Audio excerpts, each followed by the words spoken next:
जी, बिस्मिल्लाहिर्रहमानिर्रहीम। अस्सलाम वालेकुम फ्रेंड्स। सबसे पहले तो आपको अपने यूट्यूब चैनल और अपने जो ऑनलाइन टेस्ट प्रिपरेशन जो ग्रुप है, इसके अंदर आप लोगों को सबसे पहले वेलकम।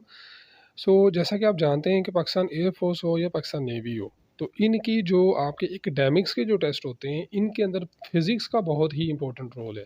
ख़ास तौर पे पाकिस्तान एयर फोर्स के अंदर आपका पूरा एक टेस्ट अलग से एयर इसका फ़िज़िक्स का होता है। अगर आप ये टेस्ट पास करते हैं तो फिर ही आपका जो मुकम्मल रिटन टेस्ट है ये क्वालिफ़ाई होता है, अदरवाइज़ आप इसमें फ़ेल हो जाते हैं। तो हमारी जो फ़िज़िक्स की सीरीज़ स्टार्ट है, तो इस सीरीज़ के अंदर आज हमारा जो चैप्टर नंबर 5 है, इसके ऊपर हम वीडियो बना रहे हैं। ऑलरेडी जो इसकी 5-6 वीडियोज़ हम बना चुके हैं मुख्तलिफ़ चैप्टर्स के ऊपर और टॉपिक्स के ऊपर। तो वो भी आपको सारी की सारी चैनल के ऊपर मिल जाएँगी, आप उनको भी वॉच कर सकते हैं। बट एनीवे आज हम जो बात करने वाले हैं वो है हमारा जो ग्रेविटी के हवाले से, ग्रेविटेशनल फ़ोर्सेस के हवाले से, ये हमारा आज का चैप्टर है। और इसके ऊपर हमने जैसे पहले आपको बताया कि सबसे पहले जो हमने इम्पोर्टेंट नोट्स आपको बताने होते हैं, तो ये जो नोट्स होते हैं ये जब हम आपकी सीरीज़ स्टार्ट करेंगे तो उसके अंदर आपके एमसीक्यूज़ होंगे। तो वो जो एमसीक्यूज़ उनको समझने से पहले आपको ये जो नोट्स हैं इनको समझना बहुत ज़रूरी है। इनके अंदर भी नो डाउट बहुत सारे एमसीक्यूज़ होते हैं और इन्हीं में से जो है ना वो अक्सर पेपर में देखने में आया आते हैं। तो बहरहाल आप इनको मिस ना किया करें किसी भी सूरत में, इनको लाज़मी तौर पर देखा करें क्योंकि ये चीज़ें आपके लिए बहुत ही हेल्पफुल होती हैं। ठीक हो गया? अच्छा, अभी सबसे पहले तो हम आ जाते हैं जो हमारे पास जो पहला जो एमसीक्यूज़ भी इसको कह लें और इम्पोर्टेंट जो हमारा नोट है वो इसको देखें कि अगर आप इसको थोड़ा-सा, अगर आप में से किसी ने पाकिस्तान नेवी का टेस्ट दिया हो, तो पाकिस्तान नेवी की टेस्ट के लिए उनकी वेबसाइट के ऊपर उन्होंने एक टेस्ट का तरीक़ेकार दिया हुआ था कि आप कैसे टेस्ट को पास कर सकते हैं और टेस्ट की प्रैक्टिस कैसे कर सकते हैं। तो उनके अंदर एक ये लाज़मी वहाँ पर ये लिखा हुआ था एक एमसीक्यूज़ ना ये वाला कि it was an evening of न 1665 when he was trying to solve the mystery why planet revolve around the sun. तो ये एक्चुअली बात हो रही है न्यूटन की कि न्यूटन जब एक मिस्ट्री को यानी एक मसले को हल करने की कोशिश कर रहा था कि जितने भी प्लैनेट हैं वो सूरज के गिर्द ही क्यों घूमते हैं। तो ये मिस्ट्री जब उसने सॉल्व की थी तो वो कौन-सा साल था? 1665 था। और उसमें पूछा गया था कि कौन-सा जो फ्रूट है उसके सर के ऊपर आके गिरा था? तो वो एप्पल था। ठीक है? ये तो आपको पता ही है, 8th क्लास में भी इंग्लिश में भी पढ़ा आपने, 9th के अंदर भी इसको आपने पढ़ा है।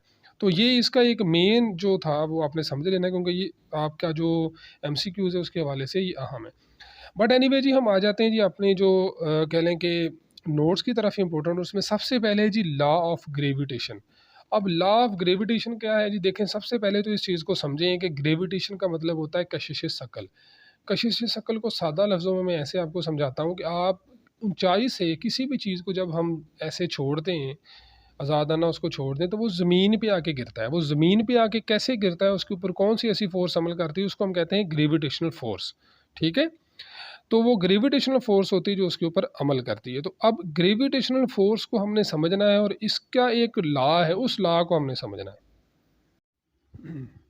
ओके, आई होप कि आपको बेसिक समझ आ गई है ग्रेविटेशन की कि ग्रेविटेशन होती क्या है। अब इसका एक लॉ है, वो लॉ क्या है उसको आपने गौर से समझना है। वो लॉ क्या है कि 2 चीज़ें जब हम मिसाल के तौर पर कि देखिए ना, ज़मीन जो है ना हर चीज़ को अपनी तरफ खींचती है, जैसे हमने पहले कहा।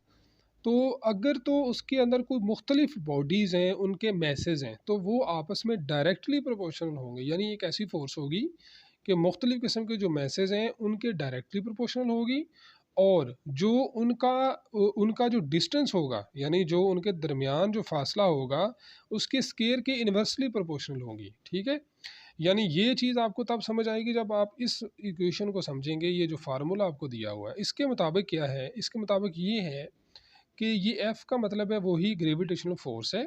एक ऐसी फोर्स होगी जिसको वो अपनी तरफ खींचता है। कैसे खींचता है कि जो उनके मासेस जो होते हैं, यानी दो अजसाम हैं, उनके जो मासेस हैं, मिसाल के तौर पर कि आपके पास एक तो ऊपर चांद है और दूसरा जो है वो ज़मीन है, तो इनके जो मैसेज हैं इनका आपस में मल्टीप्लिकेशन होगा और इनके दरमियान जो डिस्टेंस होगा उस डिस्टेंस के स्केयर के इन्वर्सली प्रोपोर्शनल होगा।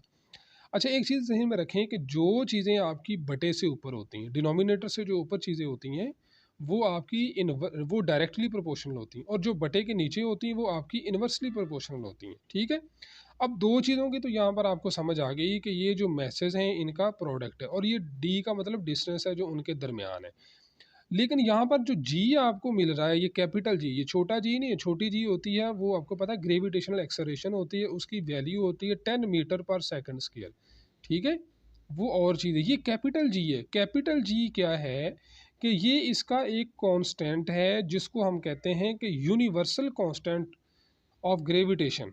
ठीक है, ये ग्रेविटेशन का यूनिवर्सल कांस्टेंट है और इसकी भी वैल्यू होती है। जैसे आपने छोटे जी की स्मॉल जी की वैल्यू मालूम की थी, ऐसे ही एस आई यूनिट के अंदर इसकी भी वैल्यू है। वो क्या होती है, वो है 6.673 multiply by 10⁻⁻11 newton metre square पर किलोग्राम स्क्वायर। ठीक है, ये इसकी वैल्यू होती है। और ये वैल्यू क्या है, ये वैल्यू इसकी फिक्स है। ये चूंकि कांस्टेंट है, कांस्टेंट का मतलब वही है जैसे आपने स्मॉल जी की वैल्यू आपने निकाली थी, ये भी एक कांस्टेंट होता है। इसी तरह से ये भी एक कांस्टेंट है। जो वैल्यूज़ हैं ये इंटरनेशनल स्टैंडर्ड के मुताबिक है, ये चेंज नहीं होती। आपने कोई भी न्यूमेरिकल करना हो, कोई भी चीज़ करनी हो, तो ये हमेशा हमेशा यही रहती हैं। ठीक हो गया, इसमें कोई मसला तो नहीं है। ओके जी, उसके बाद जो आपसे एमसीक्यूज़ के अंदर पूछा जाएगा वो ये है कि जी मैस ऑफ अर्थ बताएं कितना है। एक तो ये मैस ऑफ अर्थ आपने बताना है कितना, दूसरा आपको कैपिटल जी का पता होना चाहिए कि कैपिटल जी क्या होती है और इसकी वैल्यू कितनी बनती है। ठीक है, ये आपको समझ लेना चाहिए और इनको आपने जहन में रखना है। 2-3 चीज़ें आपकी क्लियर हो गई हैं जी सबसे पहले। ओके जी, अब आपका जब हम टेस्ट लेंगे, जब आपको हम एमसीक्यूज़ बताएंगे तो उस वक्त ये चीज़ें फिर आपके लिए काम आएंगी। यहाँ तक किसी को कोई इशू है तो आप बताएं, फिर नेक्स्ट हम चलते हैं। ओके, अभी उसी ग्रेविटेशन फोर्स के अंदर एक हमारा जो टॉपिक है ये है सैटेलाइट्स। तो सैटेलाइट्स क्या होते हैं और इनके बारे में आपका जो क्वेश्चन है वो किस तरह से आता है, इनको समझना ज़रूरी है। देखें, सबसे पहली चीज़ ये है कि कोई भी चीज़ जो एक प्लेनेट के इर्द गिर्द घूमती है, ठीक है, यानी एक प्लेनेट है, जैसे हमारा ज़मीन है ना, ये एक प्लेनेट है। ठीक है, तो कोई भी चीज़ जो एक प्लेनेट के इर्द गिर्द घूमती है उसको हम कहते हैं सैटेलाइट। ठीक हो गया, ये तो आपको पता है, नाम सुना होगा, आपको समझ भी आ गई। ज़मीन के इर्द, यानी सादा लफ्ज़ों में ज़मीन के इर्द गिर्द जो चीज़ घूम रही है ना, जो आर्टिफिशियली तौर पर हमारी बनाई हुई है, उसको हम कहते हैं सैटेलाइट। ठीक है, अच्छा, अब क्या चीज़ है जी, अब आपने एक चीज़ ज़हन में रखनी है कि यहाँ पर आपने नेचुरल जो सैटेलाइट वो कौन सा है, the moon revolves round the earth. चाँद जो है वो ज़मीन के गिर्द घूमता है, और ज़मीन किसके गिर्द घूमती है, चाँद आसमान के उसके सॉरी सूर्य के गिर्द। ठीक है, चाँद जो है वो ज़मीन के गिर्द घूमता है और ज़मीन जो है वो सूर्य के गिर्द। तो जो चाँद होगा वो क्या होगा जी, नेचुरल सैटेलाइट होगा। Moon is a natural satellite of earth. ठीक है, क्योंकि ये कुदरती तौर पर है ना, कुछ कुछ चीज़ें तो हम यहाँ से ऊपर भेज रहे हैं, वो जो चीज़ें हम यहाँ से ऊपर भेज रहे हैं उनको हम कहते हैं जियो स्टेशनरी सैटेलाइट्स। ठीक है, नेचुरल सैटेलाइट आपको समझ आ गई, मून क्या है, नेचुरल सैटेलाइट है, ये आपने जेहन में रखना है एमसीक्यूज़ के हवाले से। उसके बाद जो जियो स्टेशनरी सैटेलाइट्स होते हैं ये आर्टिफिशियल होते हैं, और इनकी जो हाइट होती है ये 42,300 किलोमीटर होती है। ज़मीन से 42,300 किलोमीटर के ऊपर हमारे ये सैटेलाइट मूव कर रहे होते हैं। इनका काम क्या होता है, हमारी कम्युनिकेशन को कंट्रोल करना है। जितनी भी हमारी ये इस वक्त जो बातचीत चल रही होती है किसी दूसरे मुल्क के अंदर, तो वो सैटेलाइट के थ्रू होती है। या जो टेलीविज़न जितने भी चैनल्स होते हैं, डिश एंटीना जिसको हम कहते हैं, तो वो सारे के सारे आपके जियो स्टेशनरी सैटेलाइट के थ्रू ही काम कर रहे होते हैं। तो ये भी आपको समझ आ गई। अब कुछ चीज़ें आपने ज़हन में रखनी है जो आपके एमसीक्यूज़ के हवाले से बहुत ही इंपॉर्टेंट है।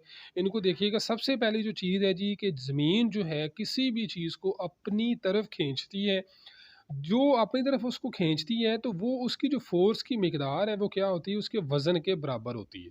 ठीक है?